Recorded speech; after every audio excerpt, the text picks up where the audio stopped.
ដើម្បីតែជីកាត់ក៏ភ័យដែរពេលខ្លះយើងជីកាត់ផ្លូវហ្នឹងក៏គាត់បាចដាច់គោលចាពីម្សិលនោះបាចអាម្សៅស្អីគេនោះដឹងម្សៅអីទេអត់ស្គាល់ទេបងហុយចាហុយ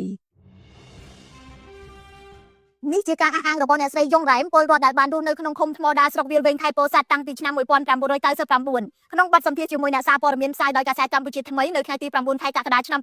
2026អ្នកស្រីយងរ៉ែមបានរៀបរាប់ថាប្រជាពលរដ្ឋនៅតំបន់នេះកំពុងរស់នៅក្នុងភាពភ័យខ្លាចដោយចង់សម្ដៅទៅភាគីថៃអ្នកស្រីលើកឡើងពីការបាចដៃគោលនិងម្សៅមិនស្គាល់អត្តសញ្ញាណតាមផ្លូវក្បែរតំបន់ថៃឈ្លានពានកាន់កាប់ដែលប្រជាពលរដ្ឋខ្មែរតែងតែធ្វើដំណើរឆ្លងកាត់ប្រជាពលរដ្ឋរាល់ថ្ងៃនេះភាគច្រើនគឺជាប្រហែលជា50-60%ដែលគាត់ចូលផ្ទះវិញអត់បានគាត់រស់នៅលើភូមិជំរុំភាគសឹកក៏មានជួនកាលគាត់សុំស្នាក់អាស្រ័យផ្ទះប្រជាពលរដ្ឋយើងនៅខាងក្រៅទៀតក៏មានពេលខ្លះទៅគាត់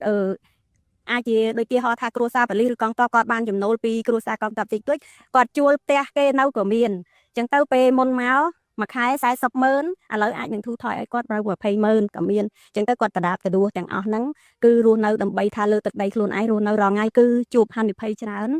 សម្រាប់ប្រជាជននៅឃុំថ្មដាទាំងអស់គ្នា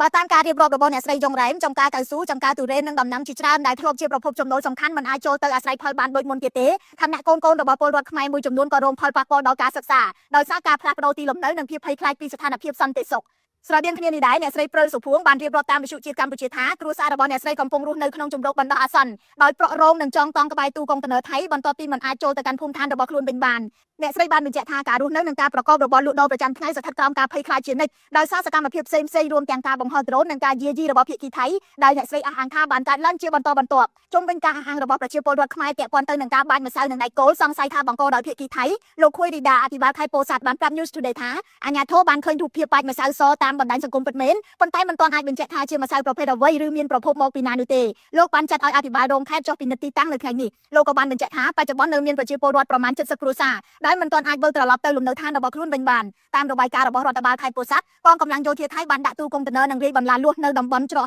56ចាប់តាំងពីដើមខែមករាឆ្នាំ2026ដែលបានរំលោភលើដែនអធិបតេយ្យភាពរបស់កម្ពុជាលើផ្ទៃដីប្រមាណជា70ហិកតារួមមានលំនៅឋានដីចំការតំបន់ពាណិជ្ជកម្មនិងទីតាំងរដ្ឋមួយចំនួនក្រៅពីនោះថៃបានព័ទ្ធបន្លាលួសនៅតំបន់ច1អូភ្លុកដំរីច្រកជ័យជំនះនិងដាក់ទូកុងតឺន័របិទផ្លូវជាតិលេខ55ភាគីថៃមិនទាន់មានប្រតិកម្មចំពោះការអះអាងរបស់ពលរដ្ឋនៅថ្មដាអំពីបញ្ហាបាញ់ដៃគោលនិងម្សៅសនៅឡើយក៏ត្រឹមម៉ោងចេញផ្សាយខ្ញុំរស់សុធាពី News Today NTTV